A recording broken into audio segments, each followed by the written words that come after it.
Një 48 vjeçar është shpallur në kërkim nga policia pasi dyshohet se një ditë më parë ka grabitur një dyqan në kërcënimin e Thikës.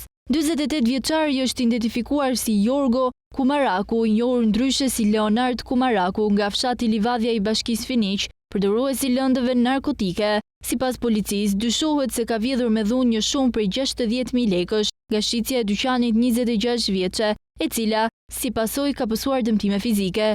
Gjithashtu, dyshohet se autori ka tentuar të kryejë marrëdhënie seksuale me dhunë ndaj saj, ndërkohë vjen puna intensive për lokalizimin dhe kapjen e autorit të dyshuar. Mësohet se 48 vjeçari është një emër i njohur për policinë, pasi në vitin 2007 ka grabitur duke kërcënuar me armë lodër punonjësen e një kazinoje në Sarandë, ngjarje për të cilën është dënuar me 5 vite burg. Në vitin 2008, atij është gjetur në qeli një celular për të cilin ka dhënë deklaratë të rreme, sikur e kishte futur në qeli një polic i paraburgimit Sarandë. Ky i fundit u arrestua, por u la i lirë pasi u zbulua gënjeshtra e Kumarakut, duke bërë që ky i fundit të dënohej me 6 muaj burg. Në shtator të vitit 2013, një pistolet lodër dhunoi dhe grabiti punonjësen e një kazinoje tjetër në Sarandë. Një ditë pas ngjarjes së Sarandës, dhunoi dhe grabiti me pistolet lodër një punonjëse tjetër të një kazinoje në Gjirokastër. Në vitin 2022, Kumaraku dënua me 1 vit e 4 muaj burg për kanosje dhe prodhim, si dhe mbajtje pa leje të armëve të ftohta. Pasi kanosi pra një bankomati, punonjëse në një zyre private në Sarandë, në korrik të vitit 2023,